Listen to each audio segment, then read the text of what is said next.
Hello friends, welcome to Sivagiri channel. காலையில் பார்த்தீங்கன்னா fresh up ஆகிட்டு வந்தாச்சு. இன்றைக்கி காலையில் எல்லா வேலையும் முடிச்சுட்டு பார்த்தீங்கன்னா பாலை காய்ச்சி ஆரம்பிச்சிட்டேன். எத்தனை வேலைகள் இருந்தாலும் பார்த்தீங்கன்னா அந்த ஃப்ரெஷ்ஷப் ஆகிட்டு வந்ததோட ஒரு டீயை குடித்தா தான் நமக்கு மனசு கொஞ்சம் நிம்மதியாக இருக்கிற மாதிரி தோணும் இல்லையா? அந்த நாள் முழுதுமே ஏதோ ஒரு சுறுசுறுப்பாக நம்ம வேலை பார்க்குற மாதிரி தோணும். பாலை காய்ச்சி ஆரம்பிச்சிட்டேன். தம்பி கூப்பிட்டானேன்னு சொல்லிட்டு போய் அவங்கள கவனிச்சிட்டு இருந்தேன். பார்த்தீங்கன்னா 1/2 லிட்ரு பாலும் 1/4 லிட்டர் ஆயிடுச்சு. பார்க்கும்பொழுது நல்லா திக்காயிடுச்சு. அப்புறம் கொஞ்சம் டீ தூளை போட்டு டீ போட ஆரம்பிச்சிட்டேன். ஆனால் டேஸ்ட் சூப்பராக இருந்துச்சு. சீனி கொஞ்சம் கம்மியாக போட்டு குடிக்கும்பொழுது ரொம்ப நல்லா டேஸ்ட்டாக இருந்துச்சு. பால் ரொம்ப திக்காக காய்ஞ்ச பிறகு நம்ம சீனி அதிகமாக போட்டு குடித்தோம்னா ரொம்ப திகட்டுற மாதிரி இருக்கும். அதோட கொஞ்சம் லைட்டாக தான் இன்றைக்கி சீனி போட்டேன் டீக்கு. நல்லா இருந்துச்சு டேஸ்ட்டு. பார்த்திங்கன்னா கொஞ்சம் இஞ்சி கூட அதில் தட்டி போட்டுக்கிட்டேன். இஞ்சி நம்ம வீட்டில் கொஞ்சம் நிறையா இருந்ததுனால இப்போ காலையில் சூப்பரான ஒரு இஞ்சி டீ போட்டு குடித்தாச்சு. சீனி போட்டுட்டு டம்ளர் வச்சுட்டு பார்த்தோம்னா டம்ளரை நான் எங்கேன்னு தேடினோம்னா தம்பி பையன் எடுத்து கொஞ்சம் கொஞ்சமாக எடுத்து சீனி சாப்பிட்டுட்ருக்காங்க. அப்புறம் 2 பேருக்குமே டீ ஆற்றி ஊற்றி கொடுத்துட்டு காலை வேலைகளை பார்க்க ஆரம்பிச்சிடலான்னு சொல்லிட்டு டீ ஆற்ற ஆரம்பிச்சிட்டுச்சு.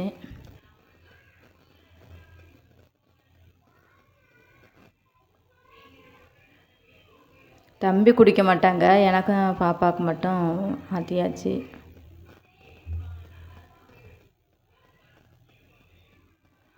அப்புறம் பார்த்திங்கன்னா அம்மா அங்கே கொல்லையில் வேலை பார்த்துக்கிட்டு இருந்தாங்க. சரி அவங்களுக்கும் கொண்டு போய் கொடுத்துடலாம் அப்படின்னு சொல்லிட்டு 2 குட்டீஸுமே கூட்டிகிட்டு கொல்லைக்கு போயாச்சு. பார்த்திங்கன்னா டீலாம் அதிகமாக அவங்க குடிக்க மாட்டாங்க. ஏன்னா வேலை எப்போ பார்த்தாலும் வேலைன்னு பார்த்துட்டே இருப்பாங்களா.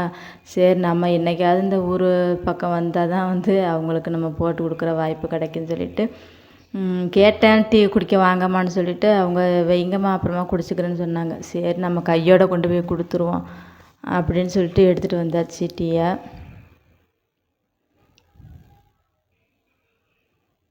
தம்பி பையன் பார்த்திங்கன்னா நான் எங்கே போகிறேன்னா பின்னாடியே வந்துடுவாங்க. அதனால் அவங்களுக்கு பயந்தே பார்த்திங்கன்னா காலையில் சீக்கிரமாக ஃப்ரெஷ்ஷாக ஆக வேண்டியதாக இருக்கும். குளிச்சுட்டு எல்லா வேலையும் முடிச்சிட்டோம்னா அப்புறம் அவங்கள நம்ம கவனிக்கிற மாதிரி இருக்கும்ல. அப்புறம் மதியானத்துக்கு சமைக்கிறதுக்கு பார்த்திங்கன்னா கொஞ்சம் முருங்கைக்காலாம் எல்லாமே முத்தலாக கிடந்துருச்சு. அது வைக்க அணில் ஃபுல்லுமே பார்த்திங்கன்னா எல்லாம் கடித்து காலி பண்ணிடுதா. சரி இன்றைக்கி எடுத்துடலாம் சமையலுக்கு அப்படின்னு சொல்லிட்டு ஒரு 5-6 காய் போல் கிடந்தது. அந்த கொடுக்காப்புளி மரம் வெட்டி போட்டிருந்தாங்க இல்லையா, அது ஃபுல்லுமே அந்த முருங்கை மலை மேலே சாஞ்சதுனால காய் அதிகமாக எடுக்கவே முடியலை. அப்புறம் சிரமப்பட்டு ஒரு கம்பை வச்சு தான் எடுக்கிற மாதிரி இருந்தது.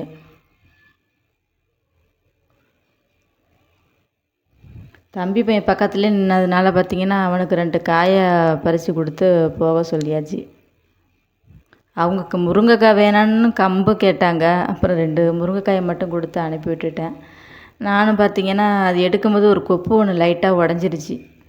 அது முள்ளோட அந்த சைடை வச்சு இழுத்தேன். பார்த்திங்கன்னா அந்த கொப்போடு அப்படியே வந்துடுச்சு.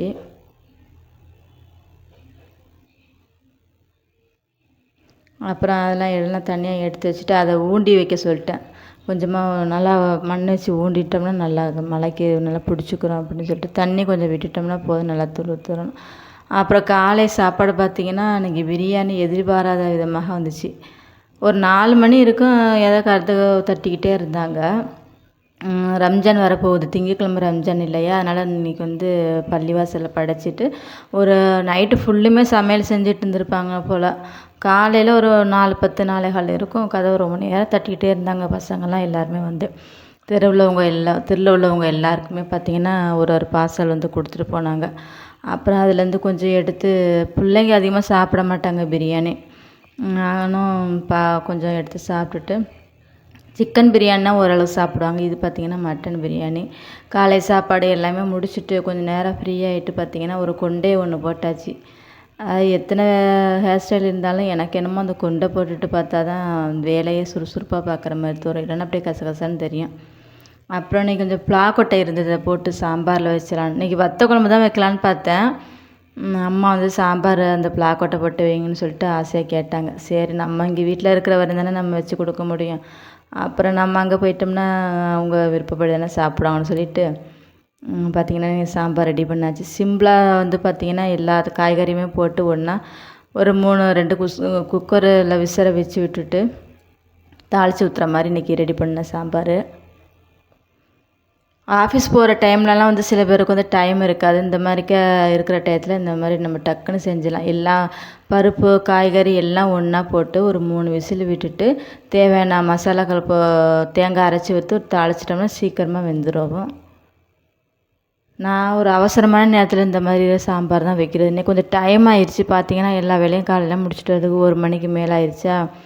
சரி இன்றைக்கி நம்ம சிம்பிளாக இந்த மாதிரி வச்சு விடலாம் அப்படின்னு சொல்லிட்டு ரெடி பண்ண ஆரம்பிச்சிட்டேன். அதுக்கு பார்த்திங்கன்னா கொஞ்சம் தேங்காய் திருவி வச்சுக்கிட்டு தேங்காய் துண்டு, ஜீரகம், சோம்பு கொஞ்சோண்டு போட்டு கொஞ்சம் மஞ்சத்தூள் போட்டு தனியாக எடுத்து வச்சுட்டேன். மசாலா நல்லா பேஸ்ட்டாக அரைச்சி தேங்காவை.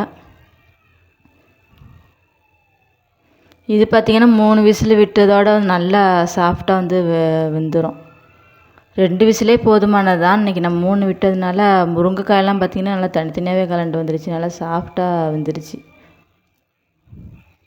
நல்லா ஒரு கொதி வந்ததோடு பார்த்திங்கன்னா நம்ம அரைச்சி வச்சுருந்த தேங்காய் மசாலாக்கள்லையும் அதுலேயுமே ஊற்றிடலாம். ஒரு கொதி வந்ததோடு நம்ம வந்து தாளிக்கிற பொருள்லாம் சேர்த்து தாளித்து விட்டுடலாம்.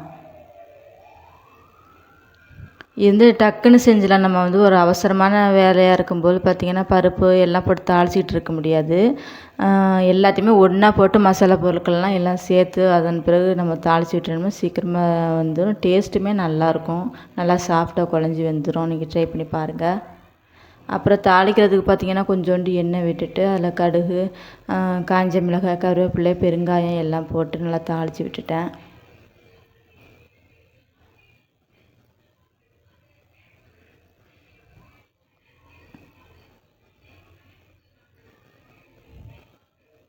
தாளித்து விட்டுட்டு பார்த்திங்கன்னா நல்லா கிண்டி விட்டுட்டு ஒரு கொதி வந்ததோட இறக்கி மூடி வச்சாச்சு. சாம்பார் வந்து ரெடி ஆயிடுச்சு.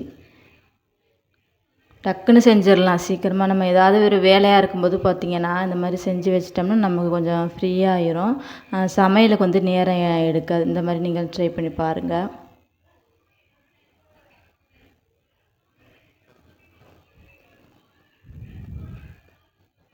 நல்லா ஒரு கொதி வந்ததோட இறக்கி வச்சிடலாம்.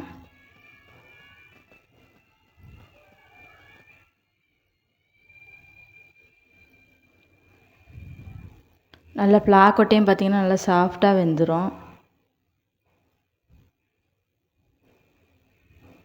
சாம்பார் சூப்பராக ரெடி ஆயிடுச்சு. அப்புறம் பார்த்திங்கன்னா தொட்டுக்கிறதுக்கு மீன் நேற்று சமைச்சேன் இல்லையா காரப்பொடி, அதில் கொஞ்சோண்டு 2-3 மீன் எல்லாமே எடுத்து வச்சுருந்தேன். ஏன்னா அப்பாவுக்கு வந்து பார்த்திங்கன்னா எது இருக்கோ இல்லையோ அந்த மீன் ஒரு சாப்பாடுன்னு பார்த்தோம்னா அவங்களுக்கு மீன் சாப்பிட்டே பழகிட்டாங்களா. அது வந்து சாப்பிட்றாங்களோ இல்லை மொத்தம் அது வந்து செஞ்சிடணும் மீனுங்கிறதுனால நேற்று கொஞ்சம் மீன் எடுத்து வச்சுருந்தேன். அப்புறம் வந்து அதையும் பொரிச்சிடலான்னு சொல்லிட்டு அப்பளம் வந்து அந்த தோசைக்கல்லையே ஊற்றி அதிகமாக நம்ம தனியாக சட்டியில் வச்சு தான் வந்து எப்போதுமே அப்பளம் செய்வேன். இன்றைக்கி என்னமோ வெயில் அதிகமானதுனால கிச்சனில் நிற்கவே ரொம்ப கசகசன்னு இருந்துச்சு. வெளியில் நம்ம அடுப்பில் சமைச்சிருந்தா கூட நல்லா கொஞ்சம் காற்றோட்டமாக இருக்கும் போல். உள்ளே வந்து ஹீட்டு சமைக்கவே முடியல. எப்படா கிச்சனை விட்டு போகலாம் அப்படின்னு தோணுச்சு. அதனால் வந்து பார்த்திங்கன்னா தண்ணியெல்லாம் வச்சு பாத்திரத்தில் அப்பளம் பொரிக்கலை. தோசைக்கல்லே கொஞ்சம் எண்ணெய் அதிகமாக விட்டு பொரித்து எடுத்துட்டாச்சு. யாருக்கெல்லாம் இந்த மாதிரி சில நேரம்லாம் எப்படா நம்ம கிச்சனை விட்டு போவோம், ஏதோ வெந்துச்சா வேகலையா எடுத்து போட்டு நம்ம சீக்கிரம் கிளம்பணுங்கிற மாதிரி யாருக்கெல்லாம் தோணுன்னு சொல்லிட்டு எனக்கு கமெண்ட் பண்ணுங்கள். சில நேரங்களில் அப்படி தான் தோணும் இல்லையா, நம்ம எவ்வளோ தான் பர்ஃபெக்டாக இருந்தாலுமே அந்த மாதிரி தோணும். அப்புறம் பார்த்திங்கன்னா அப்பளம்லாம் எல்லாமே பொரித்து எடுத்துட்டேன். பொரிச்சு எடுத்துட்டு எண்ணெய் நல்லா காஞ்சதோட மீனையுமே போட்டு எடுத்துடலான்னு சொல்லிட்டு ரெடி பண்ணியாச்சு. 3 மீன் மசாலாக்கள்லாம் பெரட்டி அதையுமே பார்த்திங்கன்னா தோசைக்கல்ல போட்டு எடுத்துட்டேன். இன்றைக்கி பார்த்திங்கன்னா சிம்பிளான ஒரு பிளாக்கொட்டை சாம்பார் வச்சு தொட்டுக்கிறதுக்கு கொஞ்சம் அப்பளமும் மீனும் பொரிச்சாச்சு. இதான் அன்றைக்கி வந்து சமையல், எங்கள் வீட்டு சமையல்.